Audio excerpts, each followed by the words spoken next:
Jannessa Healy, and this is my audience. Thank you, ladies, for listening to my We Need to Save the Bees presentation.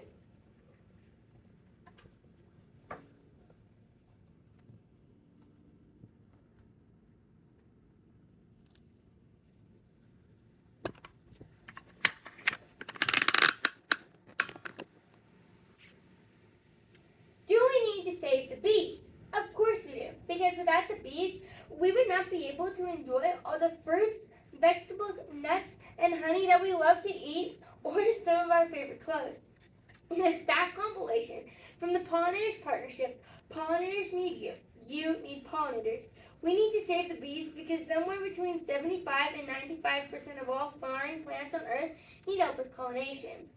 Bees provide pollination services to over 180,000 different plant species and more than 1,200 crops, which means that 1 out of every 3 bites of food that you eat is because of pollinators. If we want to talk dollars and cents, pollinators add $217 billion to our global economy and $24 billion to the U.S. alone, and also help to sustain our ecosystems and produce natural resources by helping plants to reproduce. Brianna Randall with the United States Department of Agriculture, Farmers.gov, in her June 22nd of 2020 blog, The Value of Birds and Bees, reported that pollinating insects and animals travel from plant to plant carrying pollen on their bodies. Notice all of the pollen on her body.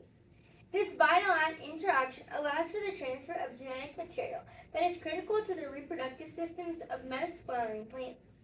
These are the very plants that bring us the fruits, vegetables, nuts, half of the world's oils and fibers, while helping to prevent soil erosion and help to capture and store soil carbon.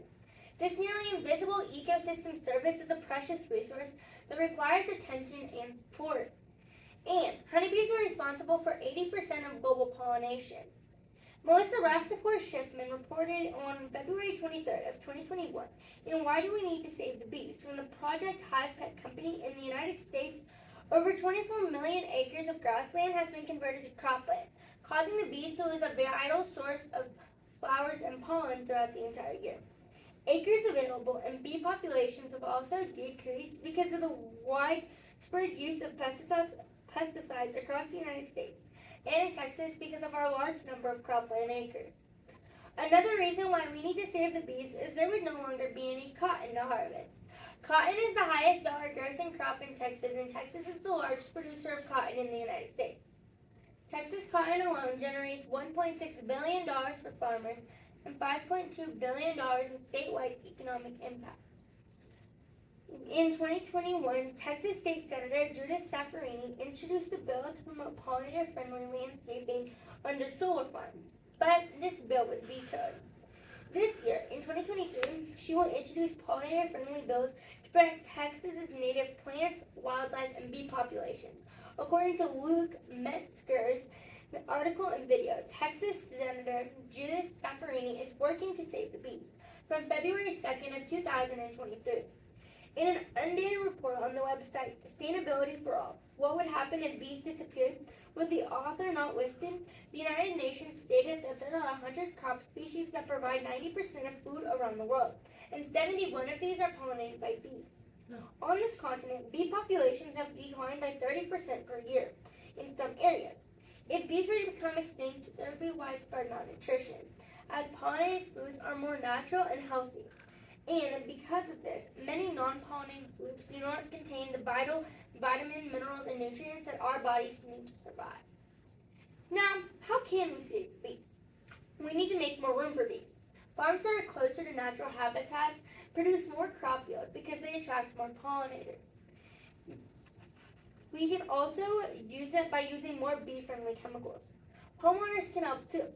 Home gardens can and do attract pollinators, and in many cases, in suburbs and cities, they are more diverse pollinator communities than nearby rural areas. Pollinators don't seem to be bothered by city life, as long as there are patches and pots of flowers and pollinator and community gardens. They will be visited by foraging bees. So if you build them, they will come, and that will help to produce bigger and better gardens. Also, educate yourself about bees. From my personal experiences with the girls, bees are mostly peaceful insects who spend their time working hard to protect the hive by foraging for food and collecting nectar and pollen. In most instances, honeybees will just move on and avoid anything that could injure it. Bees usually only become aggressive because they're trying to protect the hive from a perceived threat. So remain calm and don't swat or squish them, and the bees will generally move on and leave you alone. By informing and educating the public that bees are not out to kill you and just how important they are, hopefully the public will have the bees relocated instead of just calling exterminated. Another way you can use to do your political policy research by getting to know your candidates and what they stand for, using your most powerful tool by voting and getting involved. Bees are a very important part of our food chain and help to provide us with 1 in every 3 bites of food.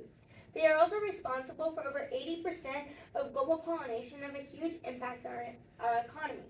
So we must save the bees. My question to you is, what can you do in your corner of the world to help save the bees? Thank you for your time and consideration. Now, let's go save the bees.